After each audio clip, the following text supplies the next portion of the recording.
In today's video, I am going to be breaking down some super simple strategies that your team can use with the 5-out basketball offense. So let's get down, let's check this out, but really quickly, make sure to go check out my complete guide to the 5-out offense down in the description below. Okay, so if you're playing up against a zone defense, this is a 2-3 zone, there's obviously a few things that you can do to easily score against this with the 5-out. Number one is any gap that is in the zone is a double team location. So by very simply attacking a gap in the zone, you're going to draw two players and then you can kick that ball out so that now this player can attack the next gap. When he attacks, he's going to most likely be able to get into the paint.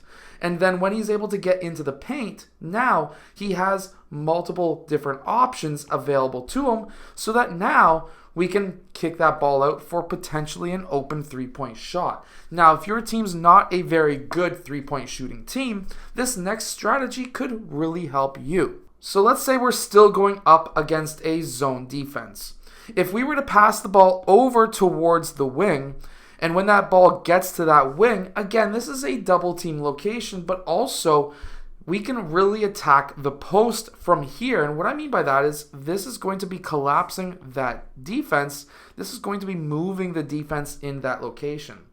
The wing on the opposite side of the ball, if the ball is on the wing, can cut across that key, can cut across that free throw line. Now, the idea here is most likely this man is going to be paying attention like this. This man's going to be paying attention like this. He's going to be paying attention here, and he's going to be paying attention here, while player one is going to be paying attention here. So nobody is really watching the far side wing.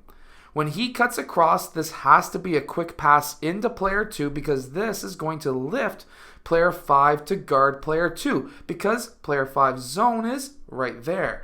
Which means that now player four from the corner can cut baseline, and this can be a high to low post pass into player four for that easy layup.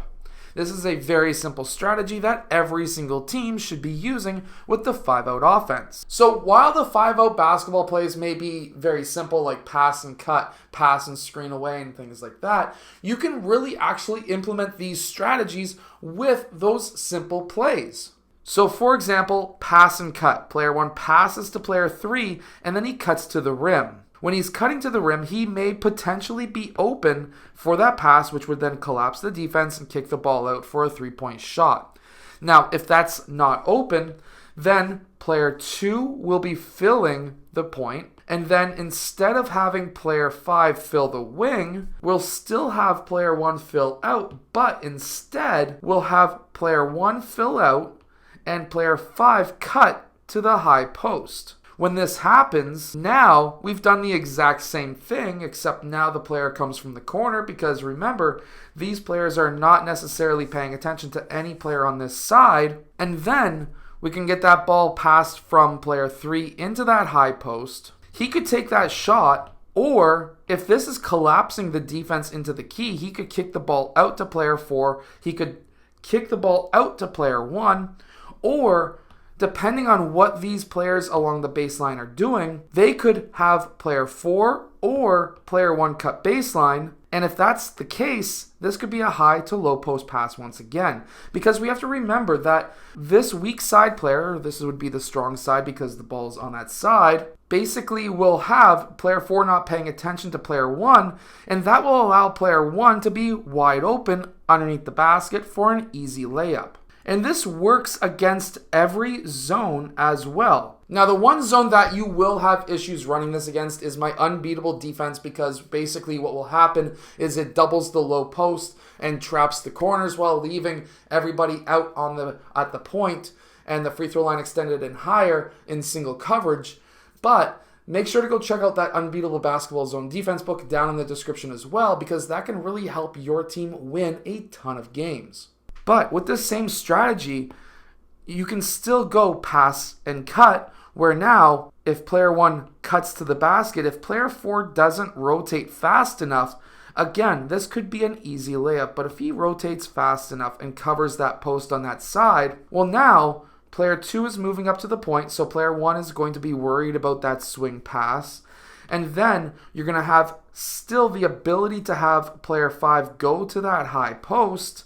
And instead of player 1 filling out, he could literally just hang out in that low post on the weak side. Because now this could be a high to low post pass, because most likely I can almost guarantee player 4, because player 5 is not close enough to guard player 5 in the high post, he's not going to just leave him wide open for the drive.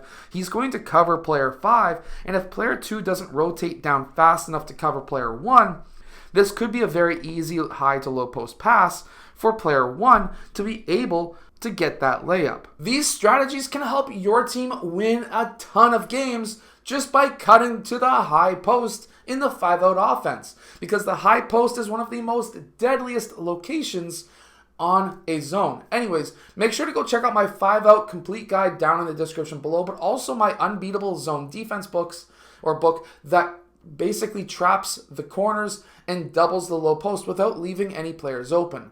I hope that you've enjoyed today's video. If you have, hit that like button, subscribe, and I'll see you guys again next time.